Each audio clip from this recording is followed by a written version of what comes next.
चालको मुख्या साको करिए मूलम करिए मोक्ष पाप। इसमें निश्चयभाषी कथन चला कि निश्चयभाषी का क्या सावधान रहता है, प्रवृत्ति कैसी होती है, उसमें जीव का अभिप्राय कैसे होता है।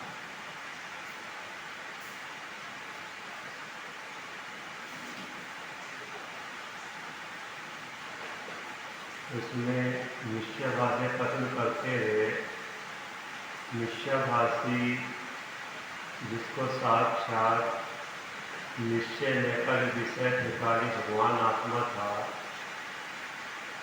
उसकी पहचान नहीं हुई, उसकी व्यक्ति नहीं हुई, उसकी उपन्नति नहीं हुई। मात्र निश्चय के जो विचार है उसी को करकर संतुष्ट है और निश्चय के आपके जो विचार हैं उसी को मोक्ष मार्ग मानता है, उसी के अंदर दर्शन मानता है। विचार करते करते कदाचित कोई कसाई की मनता हो जाती है, जब रोमांच चालू होने लगे तो उसको स्वानुभव मानता है। बाकी जो व्यवहार के साधन थे उनको बनता कान मानकर उसको हे जानकर छोड़ता है। जबकि देखा जाए जो तत्व विचार आदि हैं वो भी आश्रय भाव है, वो भी बनते कारण है। तो ऐसा वो जीव गर्भित अभिप्राय में आश्रय को भले बुरे भेद करके ऐसा संतुष्ट रहता है तो उसके लिए मिथ्या पाया।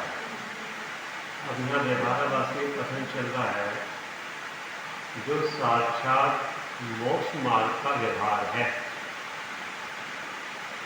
उसको वो जानता नहीं,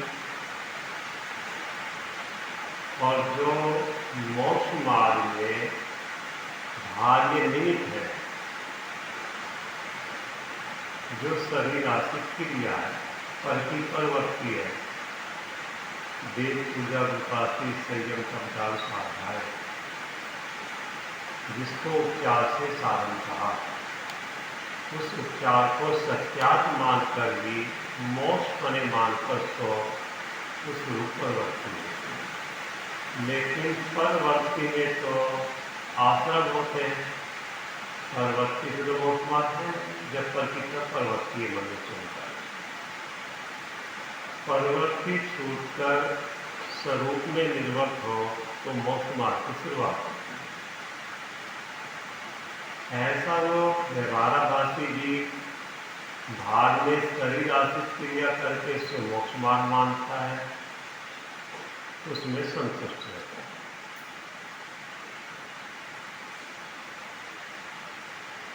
व्यवहार की क्रिया करते हुए कसाई की मनता होती है, उससे आघात या कर्मों में बढ़ता है।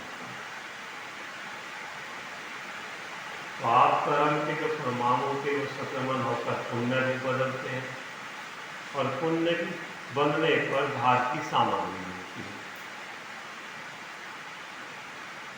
तो शरीर आश्रित क्रिया करके वन मार्ग में फल की प्रवृत्ति मोक्ष मार्ग मानता है, वही उसका मिथ्या व्यक्तिपना है। लेकिन मोक्ष मार्ग का व्यवहार क्या है और जिस कारण से कार्य की सिद्धि हो ही जा रही उस कारण को नहीं जानता। फिर बोल रहे हैं जहाँ प्रवृत्ति होती है पर आश्रित मन वचन कार्य की वो बंद मार्ग है, उस बंद मार्ग को मोक्ष मार्ग का साधन जानकर उसमें संतुष्ट होकर प्रवर्तता है। मार्ग देव साधन साधन से संबद्ध दर्शन होना मानता है, लेकिन देव साधन साधन तो कारण का कारण है, मूल कारण है। अर्थात कारण का कारण क्या कहो कि जीवादि सात तत्व का कारण है, कि जीवादि सात तत्व को बताने वाले वेद शास्त्र हैं। जीवादि सात तत्व, एक एक बात को सुनते जाना, देव सात गुरु साधारण व्यवहार है। सात तत्व का साधन करना वो निश्चय हो गया। जीवादि सात तत्व का विचार करना वो व्यवहार हो गया, और स्वयं भेद विज्ञान करना वो निश्चय हो गया। स्वयं भेद विज्ञान करना व्यवहार हो गया, और अंतंग रुचि पूर्वक अपने उपयोग को तथ्य अभ्यास में लगाना अब वो निश्चय हो गया। यहाँ तक व्यवहार है। फिर उस व्यवहार को भी, उस प्रवृत्ति में भी विकल्प है। फिर अंतरंग में जो साधन है वो ज्ञानी साधन है। वो ज्ञानी साधन है, और ज्ञान साधन रूपे साध्य की प्राप्ति उसी से ही होगी। यहाँ तक भारी साधन है। उन भारी साधन लगने पर मोक्ष मार्ग की प्राप्ति हो भी और नहीं भी है। लेकिन जिस जीव ने यहाँ तक व्यवहार करके अंतरंग में जो साधन ज्ञान है उसका आश्रय पूर्वक साध्य में निर्वर्ती करे तो उसको साध्य की प्राप्ति होती ही होती है। वही कारण है और उसका निर्विकल्प होना कार्य है। वही साधन है, उसी के द्वारा साध्य की प्राप्ति होगी। उनमें आपस में निमित्त नैमित्तिक संबंध है। कैसे? वह पर्याय जिसमें त्रिकालिक की गरज लगी हो, त्रिकालिक को सुख पीने की इसको प्यास जगी हो, पिपासा जगी हो, उस पर्याय को भव से थकावट हुई हो, ऐसी उस पर्याय में उपादान की तैयारी हो उस समय की, और वह पर्याय त्रिकालिक को निमित्त बनावे। तो वह पर्याय त्रिकालिक को निमित्त पाकर पर्याय में कार्य रूप में विकल्प दशा की प्राप्ति होती है। ऐसे जीव को मोक्ष मार्ग की प्राप्ति होती है। तो वो जीव तो इस प्रकार से साधनों का अवलंबन लेकर अंतरंग का जो साधन है उसकी पहचान करके साध्य की प्राप्ति कर ही लेगा। लेकिन यहाँ तक जीव जो यहाँ तक आने के बाद भी वो जीव अगर व्यवहार को ही मोक्ष मान के रुकता है तो उसके भी मिथ्यात्व पाया जाता है। यहाँ तक आने पर भी जिस जीव को यहाँ अटकता है, रुकता है, कभी ना कभी उस पर्याय की ऐसी योग्यता होगी कि वो अपनी भूल सुधार कर अपने कार्य की सिद्धि कर सकता है। तो यहाँ तक तत्काभ्यास करने पर दर्शन मोह की स्थिति निरंतर घटती जाती है। और यहाँ पे उस व्यवहाराभासी का देव साध विपत्ति कैसा साधारण होता है, अब इसका इसमें वर्णन है। देव का अपना स्वरूप चल चुका, अब गुरु भक्ति का नित्य रूप कहते हैं। अब गुरु भक्ति इनके कैसे होती है सो कहते हैं। कितने ही जीव आज्ञा अनुसारी हैं, वे तो ये जैन के साधु हैं, हमारे गुरु हैं, इसलिए इनकी भक्ति करनी, ऐसा विचार कर उनकी भक्ति करते हैं। ठीक है ना? और कितने जीव परीक्षा भी करते हैं। तो परीक्षा क्या करते हैं? अंतरंग श्रद्धान की परीक्षा करते हैं, ज्ञान आचरण की परीक्षा करते हैं, जो भार में मुनि आश्रित उद्गल की क्रिया है उसकी परीक्षा करते हैं।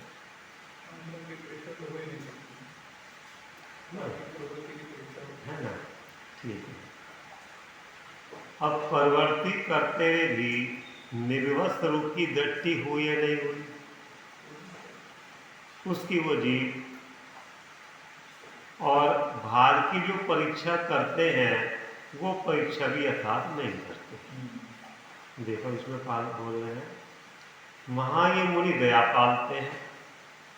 तो दया तो अन्य मत वाले जो साधु हैं वो भी दया पालते हैं। हर मत में दया पालने की बात नहीं है। किसी मत में भी जीवों को दुखी करने की, पीड़ा पहुंचाने की बात नहीं। भले वो करते हो बात अलग है, लेकिन उपदेश दया पालने का ही है।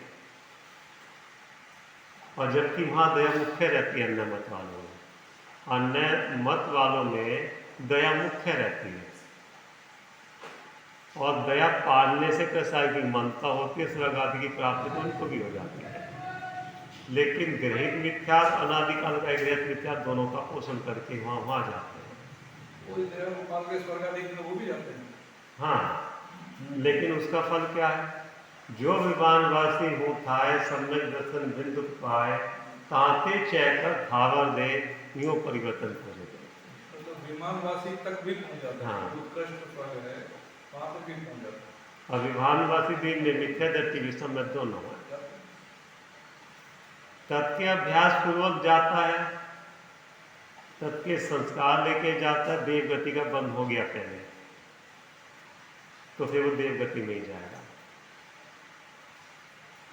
और सम्यक दर्शन होने के से पहले अगर देवगति का बंद हो गया, सम्यक दर्शन बाद में होगा तो भी देवगति जाएगा।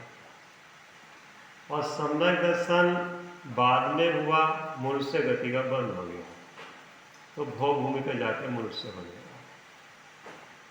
सम्यक दर्शन बाद में हुआ और तिरंज गति का बंद हो गया तो भोग भूमि का जाके तिरंज बनेगा। सम्यक दर्शन बाद में हुआ और नरगति का बंद हो गया, जैसे राजस्व नित्य हुआ तो सातवें नरक में न जाके पहले नरक में। ठीक है। अगर किसी जीव को अभी कोई गति का बंद नहीं हुआ और तत्काल अंतरंग रुचि से पुरुषार्थ कर रहा है, ऐसे में आयु अगर उसकी पूरी हो गई तो विदेश क्षेत्र में जाकर जन्म लेता है और वहाँ जाकर 8 साल की उम्र में सम्य दर्शन की प्राप्ति करके वहीं से मुक्त हो जाता है। ऐसा ये सिद्धांत आगम के हिसाब से है। देखो, सील पालते हैं, धन आदि नहीं रखते, लेकिन अगर धन की नहीं रखते, धन की अभिलाषा है तो नहीं रखने से ऐसा नहीं कि बंद नहीं होगा, बंद तो अभिलाषा से होता है। सील पालते हैं निर्विचार, लेकिन अंदर में विषय कसाई की लालसा पड़ी है तो बंद तो विषय कसाई की लालसा से है ना। दया पालते हैं तो मैं मुनि हूँ, मुझे समति गुप्ति का पालन करना है, ऐसा समझ के पालते हैं तो कसाई की मुनता पूर्वक देवगाति का बंद तो होता है, लेकिन मैं मुनि हूँ ऐसे असमान जाति मुनि पर्याय में एक पना करके हम पना करके मिथ्या का पालन भी करते हैं और उनके भी वो दया समति भी सच्ची नहीं पाली जाती, क्योंकि वहाँ दया पालते हुए जीव की रक्षा का भाव नहीं है कि इसमें जीव पाया जाता है। आप समझ मूलाचार्य में भगवती आराधना में इसको खुलासा कर रहा है कि जब समति का पालन करते हैं पीछे से परिमार्जन करता है, पीछे जो होती है परिमार्जन करने के लिए तो बैठते समय या उठते समय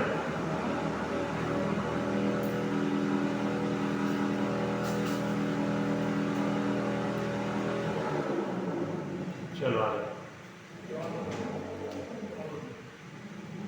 पीछे परिमार्जन के लिए होती है, ना वो हवा करने के लिए होती, ना आशीर्वाद देने के लिए होती, ना पसीने पोछने के लिए होती। अगर उस पीछे से आप ये सब कार्य कर रहे हो, पीछे परिग्रह हो जाएगी, परिग्रह काम करेगी। पीछे परिमार्जन करने के लिए होती है। कोई भी सामान रखने धन्य उठाने से पहले उस जगह को देखा जाता है। परिमार्जन का प्रयोजन सूक्ष्म जीवों की विराधना ना हो।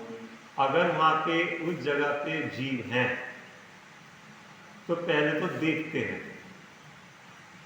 और अगर स्थूल जीव हैं तो वो दिखाई देते हैं, तो फिर उस जगह को छोड़कर दूसरी जगह बैठते हैं। अगर वहाँ जीव चल रहे हैं, उनको गमन करता देखकर वहाँ उसको पीछे से हटा रहे हैं, तो आप उन जीवों की विराधना कर रहे हैं, क्योंकि जो स्वयं स्वतंत्र गमन कर रहे हैं तो आपको कोई अधिकार नहीं है उनको आगे पीछे करने का। और बिना जगह देख ही परिमार्जन कर रहे हैं तो भी हिंसा का दोष है, क्योंकि पहले आपको देखना है कि जीव है कि नहीं, बाद में परिमार्जन करके बैठना है। अब इसमें पसंद होता है कि जब जीव है नहीं तो परिमार्जन क्यों करना, कि स्थूल जीव ही आंख से दिखाई देते हैं, अगर सूक्ष्म काय के जीव होंगे तो पीछे के परिमार्जन करने से वो हट जाएंगे। एक बार पीछे का जो परिमार्जन कराते हैं केवल एक बार ऐसे किया जाता है, पहले आपने ऐसे किया और फिर ऐसा कर दिया तो जीव जो आपने जो हटाए थे फिर वहीं की वहीं कर दिया। ख्याल में आ रहा है? पीछे का परिमार्जन जमीन से ऊपर करके किया जाता है। अगर पीछे का परिमार्जन जमीन से करके करा जाए, जीव की रक्षा का भाव नहीं है, मिट्टी का भाव है कि जगह साफ करनी है।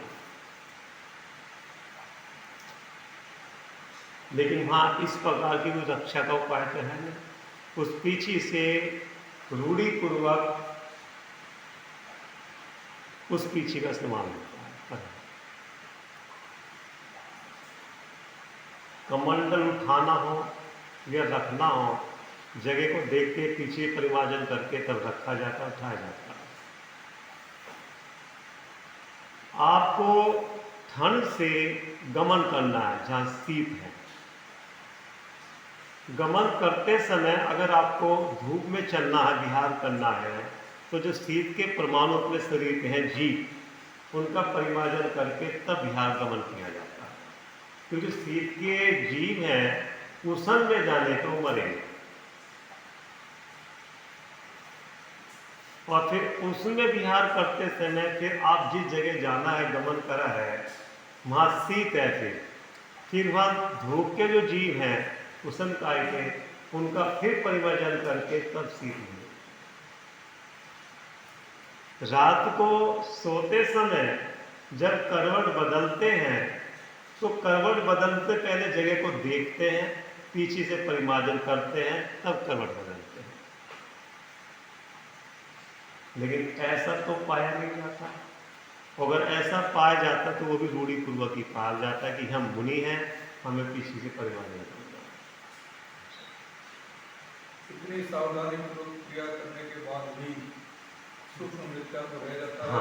अगर मैं मुनि हूँ, ठीक है ना। और क्या अभिप्राय पाया जाता है, मैं मुनि हूँ, मुझे सारी क्रिया करने योग्य है, मैं जीव हूँ, ऐसा तो दूर दूर तक बात नहीं। अगर मैं अपनी मुनि योग्य क्रिया नहीं करूँगा तो नरक में जाऊँगा, और अगर ये क्रिया करूँगा तो स्वर्ग में जाऊँगा। तो नरक के भय से मोक्ष की तो मानते हैं कि क्रिया करूँगा तो मोक्ष मिलेगा मेरे को, और मोक्ष समझ के कर रहे हो। तो नरक के भय से और स्वर्ग के लोभ से उन क्रिया को करते हैं। उनमें भी कोई क्रिया सच्ची होती है और कोई क्रिया झूठी होती है। और भारतीय क्रिया करने से मुनिपना नहीं है, अंतरंग में उनके शुद्धोपयोगी जो प्रवृत्ति उससे मुनिपना है उनका। तीन चौकड़ी कसाय के अभाव पूर्वक जब उनको शुद्धि की वृद्धि बराबर होती है तो उन मुनिराज को फिर धागा रखने का भाव नहीं आता। अंतरंग से है मुनिपना, वो जो मुनिपना है भाव से नहीं आया। बीज में जब डाल डाली फूल कली निकलती है तो भाव है कि बीज में से आई, तो ऐसी वो क्षुल्लकपना, अनुगतपना है, महावतपना, वो अंदर स्वभाव की आराधना करने से भाव से नहीं आया। कदाचित किसी जीव को तत्काभ्यास करते हुए कसाई की मनता हो जाए, अभी समय दर्शन नहीं हुआ, और संसार शरीर का भोग का विचार करके कसाई की मनता पूर्वक अनुगत महावत अंगीकार कर ले और स्वभाव का लक्ष्य करके उधर का प्रयास करता रहे तो उसको अनुगत महावत सहायक हो जाएंगे। वो जीव को फिर अगर उन्हें भार में अनुगत अंगीकार कर ले, 5 वर्ग नुकसान कर लिया, अगर उसको समय दर्शन होता 5 वर्ग नुकसान होगा, चौथा नहीं होगा, क्योंकि भार में अनुगत अंगीकार कर ही रखते। और कदाचित किसी जीव ने महावत अंगीकार कर लिए, अभी शुद्धोपयोग समय दर्शन नहीं हुआ, तो जब भी होगा उसको फिर 7 वर्ग होगा, चौथा 5वां 6वां नहीं होगा। लेकिन अगर नहीं भी हुआ तो उसमें संतुष्ट ना होकर स्वरूप का कार्य करते हैं। ठीक है ना। जब तक समय दर्शन नहीं होता अनुभव महावत लेने का निषेध कहीं नहीं है, पाप से बचने का निषेध कहीं नहीं है, लेकिन उसमें संतुष्ट होकर मोक्ष मार्ग ना हो। गुणस्थान के जो विवेचन है उसके अंतर्गत नहीं आएगा। क्या चीज? व्रत को धारण कर लेगा। हाँ, गुणस्थान के योग जो नहीं, गुणस्थान उसका पहले कहा जाएगा। और वो जिज्ञासु जी भी अपना गुणस्थान छठा या पांचवा, वो भी अपना गुणस्थान पहले ही माने। भार में अनुभव जितनी इसकी क्रिया बराबर पालन करेगा और मुनि जो क्रिया वो बराबर पालन करेगा, लेकिन करता हुआ भी अपने को उस गुणस्थान के योग्य नहीं माने। ठीक है ना। भार से जब भी पहचान होती है उसकी प्रवृत्ति से ही पहचान होती है भार से, लेकिन वो प्रवृत्ति आगम के अनुकूल उसकी भूमि के अनुसार यथार्थ होनी चाहिए। जो आचरण है 28 मूल गुण है, अगर यथार्थ पालन कर रहे हैं तो पूजनीय है, पूजनीय है। क्योंकि भार में चंडा नियोग भी पूजनीय होता है, उसमें इसका साधन क्या है क्या नहीं वो नहीं देखा जाता उस समय। अगर उनके द्वारा उपदेश सुनकर अगर तत् के प्रति विपरीतता है तो फिर वहां जीव मध्यस्थ हो जाए। एक बात, अगर आत्मानुशासन ये कुशा सिद्धि उपाय में बताया उसमें, अगर कोई जीव ईर्य संति पालन करता कोई नया मुनिराज आ रहा है जिसकी आपको पहचान नहीं है, कोई परिग्रह की पीछे कमंड कर रहा, उस समय नब्दा भक्ति हो गया, क्योंकि आप उसको नहीं जानते। नया मुनि है, ईर्य संति पालन करता आ रहा है, कोई परिग्रह नहीं है, उसके गुरु के बारे में नहीं मालूम, और जब आपको उसके बारे में मालूम हो जाए तो फिर मध्यस्थ हो, ना उसकी निंदा करे ना उसकी प्रशंसा करे। हाँ, देखो वहां मुनि दया पालते हैं, वो भी यथार्थ नहीं पालते हैं। सील पालते हैं, अंदर में लालसा पड़ी रहती है, उसको लालसा को नहीं देखते। लालसा कैसे पड़ी आपको बताएं। जैसे कि आपने अब आनंद 14 है कि आज भी 14 है, आपने आज 14 वाले दिन उपवास कर लिया, लेकिन खाने की लालसा पड़ेगी और उस लालसा को तो नहीं पहचान लिया, और बंद जो हो रहा है उपवास करने का नहीं हो रहा,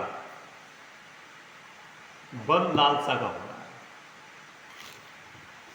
फल आपको उपवास का नहीं मिलेगा, फल निरंतर जो लालसा पड़ी है उसका मिलेगा। तो अंदर में जो लालसा पड़ी है, लालसा उसको जीव नहीं पहचानता एक बार, और किस अभिप्राय के लिए ये उपवास आदि कर रहे हैं अभिप्राय को नहीं देखता, और मेरे परिणाम कहाँ जा रहे हैं परिणामों की पहचान नहीं करता। जैसे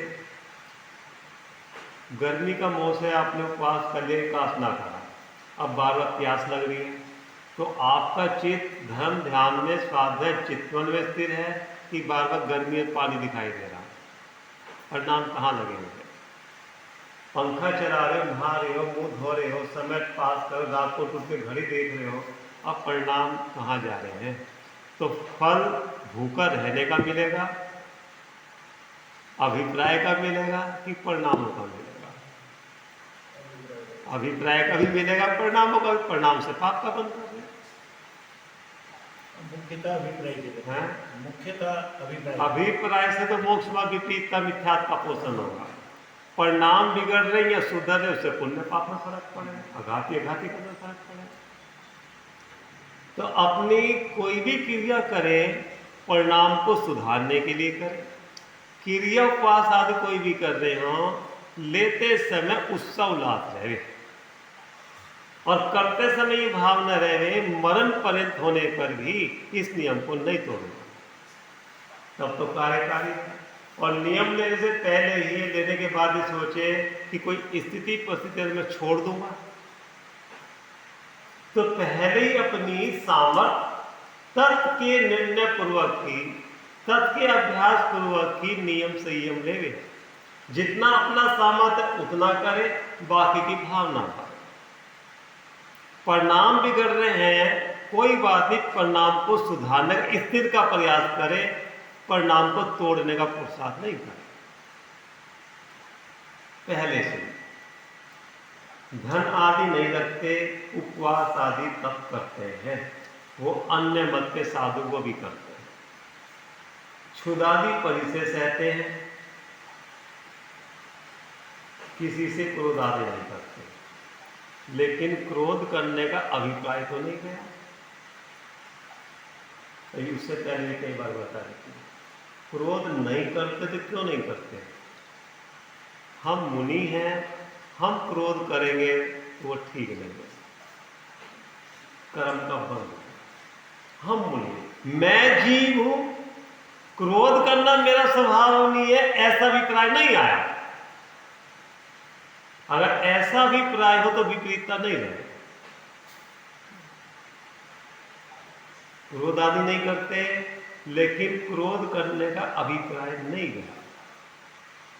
और जो मोक्ष मार्ग सत्ताएं विपरीत कहती वो अभिप्राय के ऊपर है। उपदेश देकर औरों को धर्म में लगाते हैं, लेकिन जो उपदेश दिया जा रहा है वो आपके जीवन में भी आ रहा है या नहीं आ रहा, ऐसा उस पर ख्याल नहीं रखते। उपदेश जो दिया जाता है अपने स्वभाव को मुख्य कर अपने जीवन में उपदेश घटित तो उपदेश दिया जाता है, स्वयं लक्ष्य पूर्वक।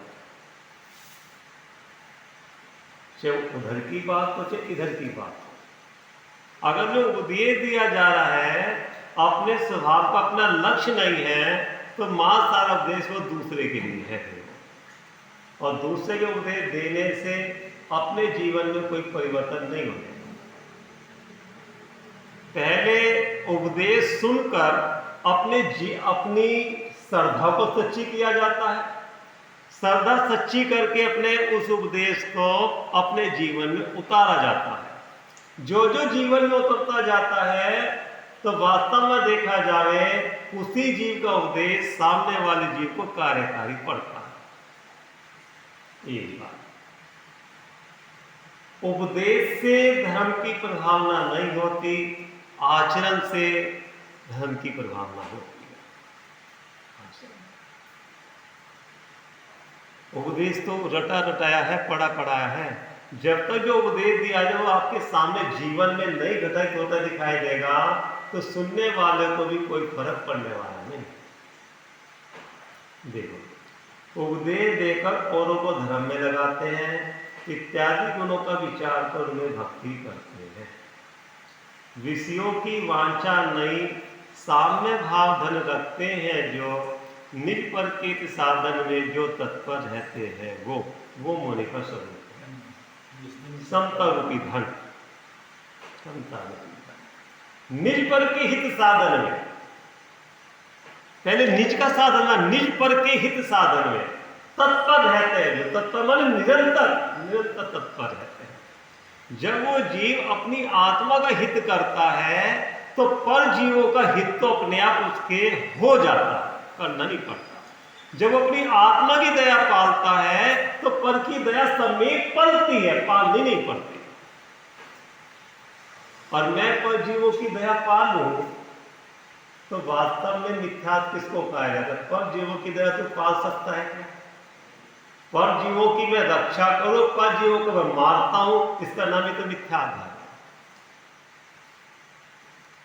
कर नहीं सकता। अगर ऐसी मानता करता है कि देखो मैं पर जीवों की रक्षा करता हूं, कितने जीवों की दया पाल रहा हूं, तो मिथ्यात्व है।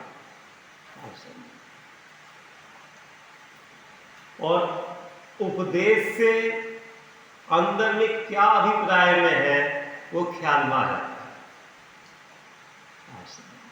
भले भार का आचरण अच्छा है, आगम के अनुकूल है, लेकिन तत्के विपरीत पना है तो भी वो सारा भार का भी वो जीव है। परंतु ऐसे गुण तो परमहंस आदि अन्य मतियों में तथा जैनी मिथ्या जगत में पाए जाते हैं। इसलिए इनमें अति व्याप्तिपना है, इनके द्वारा सच्ची परीक्षा नहीं होती। ठीक है ना? तो जब सच्ची परीक्षा होती नहीं तो फिर क्या करें? बहुत के पसंद होते हैं कि वे सच्चे मुनि दिखाई दे नहीं रहे, तो फिर उनको माने नहीं माने। इसमें भी है, अगर हंस नहीं दिखाई देता तो बुगले को तो हंस नहीं माना जाता, तो फिर क्या करें। और नहीं बिना बिना नहीं माने तो ये कहा जाए तू बुरा है, गुरु को मानते ही नहीं, फिर क्या करें। गुरु का सच्चा स्वरूप गुरु नहीं दिखते तो गुरु को हम नहीं मानते, ऐसा सिद्धांत तो नहीं, गुरु को मानते ही नहीं। गुरु को तो मानते हैं, लेकिन गुरु पाना गुरु में दिखाई तो दे, और जो वर्तमान में दिखाई देते हैं वो गुरु पाने का लक्षण है ही नहीं, तो उनके प्रति हमारा राग है न द्वेष है, न आदर पाना न निरादर, मत रखना। अब दूसरे की देखा देखी समझकर लज्जा से, भय से, लोभ से तुम मानते हो तुम्हारे अंदर मिठास है। लज्जा किसे कहते थे? जैसे आपका कोई दोस्त, परिचित, रिश्तेदार, निकट का, वो मुनि बन गया, अब आप लज्जा से जाओगे उसके पास। अगर नहीं जाएंगे तो सब कहेंगे देखो तुम्हारे घर का, परिवार का पिता, भाई मुनि बन गया, तुम भी नहीं जाओगे। कोई बड़ा व्यक्ति, धर्मात्मा, राजा बन गया, समाज में लज्जा से जाता है कि नहीं जाएंगे तो बोलो हम प्रधान है मंदिर के, और हम नहीं जाएंगे तो लोग कहेंगे देखो इतने बड़े संरक्षक है, ये नहीं जाते, अब लज्जा से जाते। लेकिन धर्म के कार्य में लज्जा नहीं चलती। धर्म के कार्य में जब विख्यात का श्रद्धा नष्ट होता है, वो जगह छोड़ देना, समाज छोड़ देना, देश छोड़ देना, अपनी श्रद्धा को बचाने।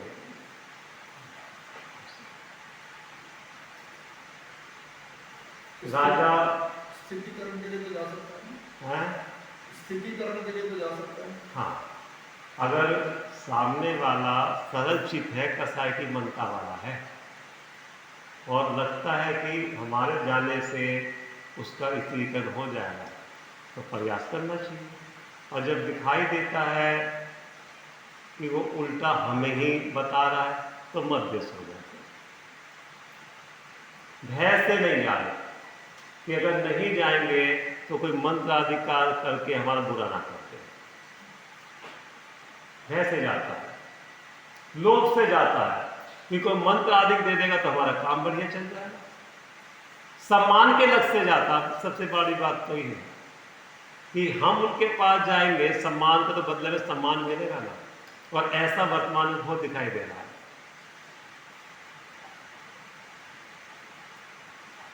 तो ये लज्जा, लोभ, भय, निखात के लक्षण है। ये सामने कोई पड़ जाए, आता विहार करता कोई आता, हम उसी रास्ते सामने जा रहे हैं, तो सामने सामान्य शिष्टाचार बस एक तरफ रख दो, इतना हो। वो भी क्यों हो कि समाज में विरोध ना हो, इस कारण। लेकिन चाह के नहीं जावे बार बार उनके पास। अगर चाह के बार बार जा रहा है तो तेरे अंदर मिठास है कुछ ना कुछ।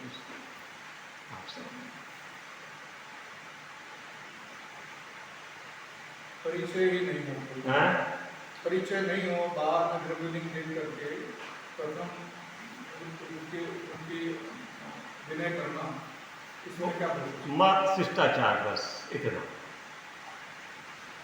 अगर तुम बार बार जाए तो कुछ ना कुछ तो चक्कर है, क्यों जा रहे हो? जब हाथ से अपने कोई प्रयोजन की सिद्धि नहीं होती तो फिर क्या प्रयोजन है?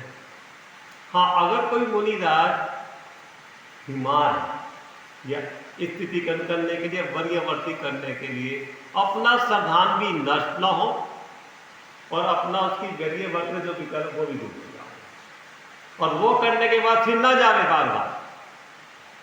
अगर फिर जा रहा है तो तुम्हारा कोई ना कोई मिठास है। हाँ, इनके मूल गुणों में भी दोष है, मूल गुणों में तो उत्तर गुणों में भी दोष है, हाँ, और यहाँ तक के मूल गुणों में भी दोष है। हाँ, तो उसके लिए बंधन का निषेध नहीं है। महामंडन के लिए यहाँ तो हर समय पाए जाते हैं, प्रथम भूमिका जब प्रथम। आप पहले देखते हो, हाँ, आप वही। पहले उसको उसी आदर हाँ। के योग्य आदर सबका आपका फिर वही, देखते हाँ। हो। लेकिन जैसे ही आपको पता लग जाए फिर मध्यस्थ होकर के बस वही कह रहा हूँ, पता लगने के बाद फिर जा रहे हो तो तुम्हारे मिठास है कुछ ना कुछ। देखिए, तथा जिन गुणों का विचार करते हैं उनमें कितने जीवाश्रित हैं, कितने उद्गलाश्रित हैं, कि जैसे वो स्नान नहीं करते, एक समय भोजन करते हैं, आत्म धोवन नहीं करते, केश लोच करते हैं, तो वो कोई जीव का स्वरूप नहीं। उनके विशेष न जानते हुए असमान जति मुनि पर्याय में एकद बुद्धि से मिथ्या दृष्टि रखते तथा सम्यक दर्शन ज्ञान चाहते एकता रूप मोक्ष मार्ग वही मुनियों का सच्चा लक्षण है। और वो उनकी वाणी से जब तत्व उपदेश दिया जाता है तो उनके अभिप्राय में क्या है वो सब समझ में आ जाता है। अगर तत्व के विपरीत बोल रहे हैं, ग्रहित मिथ्यात्व का पोषण की प्रेरणा कर रहे हैं तो वो मुनि का स्वरूप है ही नहीं। तो वहां से फिर एक तरफ अपने आप को मध्यस्थ करके निकाल, मुनि नहीं मान रहे उसका तो दोष नहीं है, लेकिन हंस की जगह बुगले को मुनि समझ के मानो तो मिथ्यात्व का दोष लगेगा और अगर संसार ही बनेगा। नी बुरा नहीं कह रहे, गुरु को नहीं मानते, गुरु को सर्वथा नहीं मानते ऐसा नहीं, और गुरु का लक्षण दिखाए तो पीछे पीछे पड़ जाओ, उनके पीछे पीछे चले जाओ। अब कोई कह रहा है तो कहने दो, उनके कहने से मैं अपना साधारण नहीं छोड़ना, नहीं बदलना, साधारण में ढिलास नहीं लाना। साधारण एक बार ही बनता है और जब फिसलता है तो फिसलता चला जाता है। इतनी डरता रखना। पीछे पद्मानगर से उदाहरण, कौन सा राजा था और उसकी कन्या, सेठ की कन्या बहुत सुंदर थी। राजा अन्नमति को मानता था, 56 करोड़ का दिनार था वो सेठ।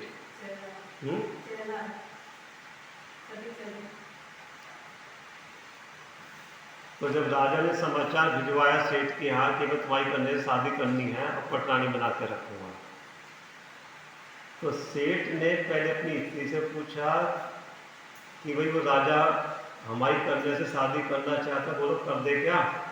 राजा के हम भी समझी कह रहे हैं, हमारी भी पहचान होगी। तो उसकी स्त्री ने कहा कि तुम्हारी बुद्धि खराब हो गई क्या, अपनी लड़की को कुएं में धक्का देगा, अन्नमति को नहीं ध्यान।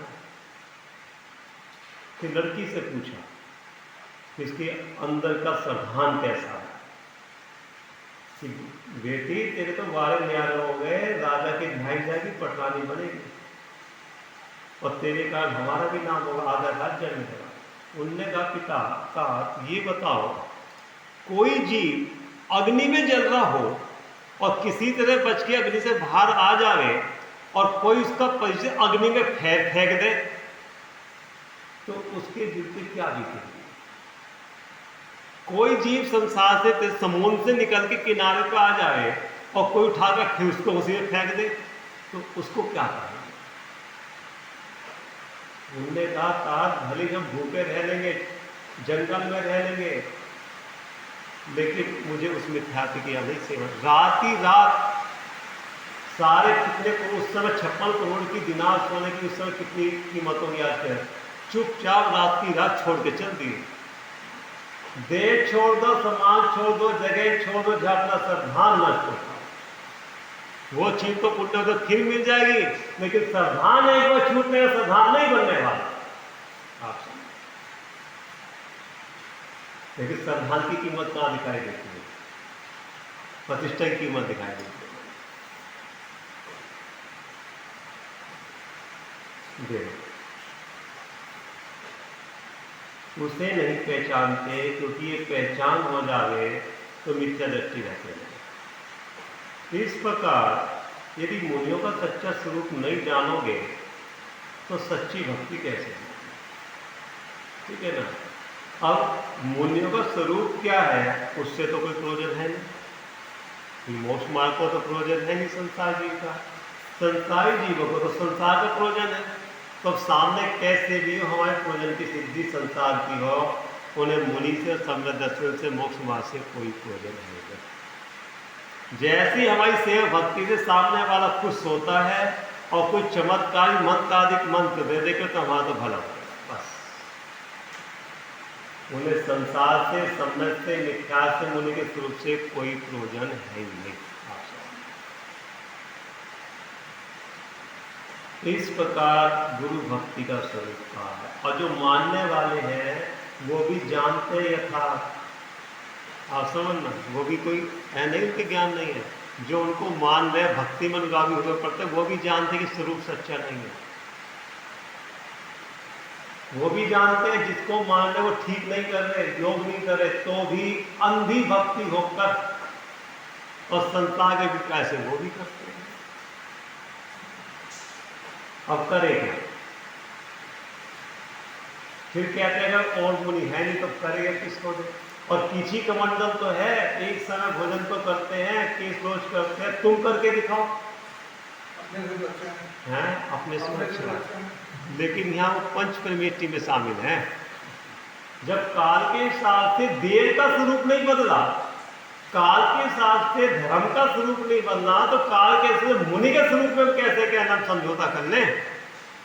उनको फिर ये भी तो कहो। और वाद विवाद नहीं करना, वाद विवाद नहीं, कोई समझ जाए ठीक है, नहीं समझे तो उसकी होनारी है उसके ऊपर, ऐसा समझ के समझा। अपना ही हित किया जाता है और अपना हित कर लो, तत्का अभ्यास करके चुपचाप निकल जाओ। जैसे संसार जीवन बहुत रहेंगे बस खत्म। देखो सात भक्ति का नित्य रूप। अब सात भक्ति का स्वरूप कहते हैं कितने जीव तो ये केवली भगवान की वाणी है, इसलिए केवली के पूज्य पने काने भी पूज्य है, ऐसा जानकर भक्ति करते हैं। तथा कितने इस प्रकार परीक्षा करते हैं कि इन सातों में विरागता, दया, क्षमा, शील, संतोष आदि का निरूपण है, इसलिए उत्कृष्ट है। लेकिन इसमें जीवादि सात तत्व की बात है। इसमें जिनवर ने जीव को बता, जीव मात्र को सुखी होने का अधिकार है, इसकी इसमें कथन है। ऐसा नहीं जानता। राग से धर्म नहीं है, धर्म वीतरागता से ऐसो मुख्य नहीं रखता। जीव मात भगवान बन सकता है, ऐसा जिनवाने की बात है। जिनवर की बात तो ये है, जीव मात भगवान, उसको मुख्य न करके शास्त्रों में दया, क्षमा, शील, संतोष आदि का निरूपण है। भारी लक्षणों से ही सात का लक्षण देकर उसकी भक्ति करते हैं। यह जिनेंद्र की वाणी तो भव रोग की औषधि है, और इस वाणी को सुनकर मेरे भव का रोग दूर होगा, ऐसी श्रद्धा भक्ति पूर्वक जिनवाने की श्रद्धा करता है। बोलो भव रोग की औषधि है जिनवर के वचन। अहो भाव, हमें ये वचन सुनने को मिल गए, इसमें तो संसार से तिन्ने की कला है। तब तो उत्कर्ष भक्ति आ गई जिसको। ऐसा जानकर भक्ति करते हैं, सो ऐसा कथन तो अन्य सात वेदांत में पाया जाता है। तथा इन शास्त्रों में त्रिलोक आदि का गंभीर निरूपण है, इसलिए उत्कृष्टता जानकर भक्ति करते हैं। लेकिन त्रिलोक आदि गंभीर निरूपण होने पर भी इससे मेरे पूर्वजन की सिद्धि नहीं होती। आप परंतु यहाँ अनुमान आदि का तो प्रवेश है नहीं, इसलिए सत्य का निर्णय करके महिमा कैसे जाने। इसलिए इस प्रकार सच्ची परीक्षा नहीं होती। यहाँ तो अनेकांत रूप सच्चे जीवादि तत्व का जो निरूपण है, दया, शील, सत्य, संतोष की तो बात करी, लेकिन जिनेन्द्र देव का वचन कैसा स्याद्वाद अनेकांत रूप है। स्याद्वाद समझते हो? स्याद्वाद का मतलब कथनचितवाद और अनेकांत का मतलब अनेक धर्म। प्रत्येक वस्तु में अनंत धर्म है, उनको स्याद्वाद शैली से कथनचित द्रव्य की अपेक्षा नित्य है और पर्याय की अपेक्षा अनित्य है, इसको स्यादवाद बोलते हैं। जैसा आपके अंदर में अनंत धर्म है, आप पुत्र भी हो, चाचा भी हो, भतीजा भी हो, पति भी हो, किसी के पति भी हो, किसी के बेटे हो, किसी के भाई भी हो, अनंत धर्म है ना, उनको एक साथ कह सकते हैं क्या? अब इसको स्यादवाद में कैसे लगाएंगे? पिता की अपेक्षा पुत्र है, पत्नी की अपेक्षा पति है, बहन की अपेक्षा भाई है, पुत्र की अपेक्षा पिता है, अपेक्षा आ गई ना। तो ऐसे ही ये जो वस्तु है स्यादवाद है, एक धर्म में। इसलिए अपना जैन धर्म सर्वोत्कृष्ट क्यों है कि उनने एक धर्म की बात नहीं कही, क्योंकि वस्तु में एक धर्म है ही नहीं। तो जिनेन्द्र देव ने कही है इसलिए मानना कि वस्तु का स्वरूप ही अनेकात्मक है, और अनेकांत के द्वारा वस्तु को साधोगे, अनेकांत स्यादवाद के द्वारा वस्तु को साधोगे तो वस्तु की प्राप्ति भी होगी, और एकांत समझकर वस्तु को साधोगे तो वस्तु की प्राप्ति नहीं होगी। एक बार वस्तु को या अनेकांत के द्वारा साधने से नहीं, अपना हित करने का प्रयोजन है। स्यादवाद अनेकांत के द्वारा अपने वस्तु स्वरूप का निरूपण भी किया, लेकिन स्यादवाद अनेकांत के द्वारा अपनी वस्तु कैसी है, कहाँ है, किससे भिन्न है, किससे अभिन्न है, ऐसा तत्का निर्णय नहीं करा तो अपना हित क्या होगा? मूल प्रयोजन अपना हित हो, अहित ना हो, दुख ना हो, सुख हो। इस प्रयोजन के लक्ष्य पूर्वक पढ़े, पढ़ावे, सुने, सुनावे, देव पूजा, उपास्य, संयम, तप, जितना भी कार्य करे, धर्म की जितनी भी भारी क्रिया है वो सब एक इस लक्ष्य पूर्वक करे तो मोक्ष मार्ग की प्राप्ति होगी ही होगी। और ये लक्ष्य नहीं है फिर खाली वो क्या है, छिलका फूटना ही तो है। और छिलका फूटने से वो कसाय की मनता हुई तो कोई पुण्य की सामग्री मिल गई, लेकिन पुण्य की सामग्री सदा काल तो नहीं ठहरती, अनर्थ है, अशुभ नाम का गुण। इसलिए अब इस मूर्छा पर्याय में कौन क्या कर रहा है, क्या नहीं कर रहा, उससे कोई प्रयोजन नहीं। हमें तो प्रयोजन अपने हित का देखना है कि कैसा मेरा जीवन सत्ता सच्चा साधारण करके मेरा जीवन पवित्र हो जाए, निर्दोष हो जाए, ऐसा अपना कार्य करें। विचार 10 मिनट बैठो, आराम से, रिलैक्स, शांति से। अब अपनी घर की तरफ चलो, अपने घर की तरफ लेकर शांत करो। धीरे धीरे शांतित होकर शरीर को ढीला छोड़कर अपने को अकेला देखो, और जीव अकेला ही है ऐसा अंदर से ध्यान करो। अकेला ही था, अकेला ही है, अकेला ही रहेगा।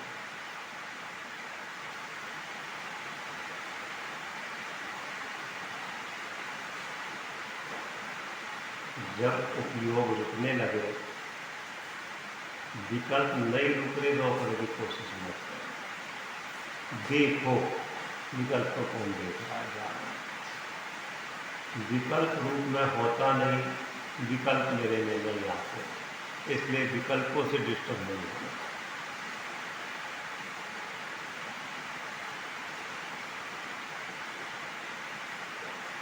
केवल ज्ञान स्वरूप अहम, बोलो, रुको, महसूस करो, धीरे धीरे चित्त को वहीं लगाओ जहाँ से ये साहित्य आए, धीरे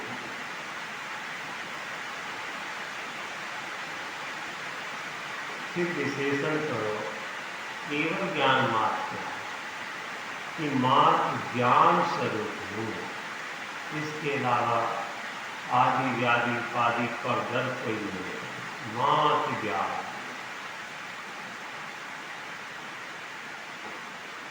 देखो अंदर में ज्ञान नहीं होता तो ये जाननपना कहाँ से आता है? जाननपना किसका है? वो शरीर का है या पांच इंद्रिय में से आ रहा है? पूछो, फिर बोलो। अगर शरीर में है पांच इंद्रिय तो मुर्दे में से क्यों नहीं आ रहा? मुर्दे में से क्या निकल गया जो वहां जाननपना नहीं हो रहा? और मेरे लिए क्या है जो असल में जाननपना आ रहा है? बोलो, रुको, महसूस करो, कौन जाना, किसने जाना उसे? धीरे धीरे अपने उपयोग को वहां लगाने की कोशिश करो। जब नहीं लगता भगवान को देगा सो करो। सूत्र का माध्यम में आनंद स्वरूप अहम। बोलो, रुको, महसूस करो, कौन जानता। धीरे धीरे बार बार अभ्यास करने पर उपयोग रुकेगा। जहां जाता उसका विचार करो, उसका स्वरूप क्या है, क्यों जा रहा है, क्या मिलेगा। नहीं बैठ, यहां सुख है, क्यों नहीं बैठता, ऐसे डांट के बिठाओ उसे। बोलो, रुको, महसूस करो, तुमने जाना। हे जीव, अपने को भूलकर तू कहाँ गया, कैसी कैसी गति में गया, कैसी कैसी पर्याय गया, विचार करो। वो दुख का अपने पे पड़ता देखो, कैसा दुख पड़ता है। पीड़ा तो महसूस हो, कैसी पीड़ा होती है। जब घोड़े के तलवे में कील ठोकी जाती है, कितनी पीड़ा होती है। क्या भूल गए पीड़ा को उसको? अरे अरे बस वो आत्मा, अब तो अपना हित करना है, मुझे संसार में नहीं आना। बोलो अंदर में, रुको, महसूस करो, कौन जान रहा है? जो जान रहा है वो मैं हूँ। सांसों सांस जानने माही ये मैं नहीं। सर्दी गर्मी जाने ये मैं नहीं। आवाज जाने ये मैं नहीं। इन सबको गौन करके अपने उपयोग को जानने वाला है। धीरे धीरे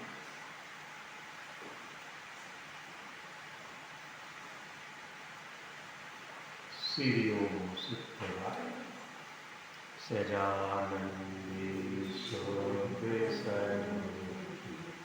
अविनाशी आत्मी स्वरूपी सजानंदी शोध स्वरूपी अविनाशी आत्मी स्वरूपी सजानंदी शोध स्वरूपी अविनाशी आत्मी स्वरूपी।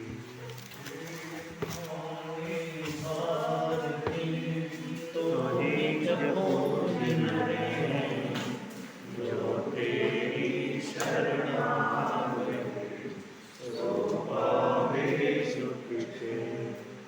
ज्ञानी के ज्ञान से सूझे लोका लो, सो ज्ञानी मस्तक सदा रे तुम।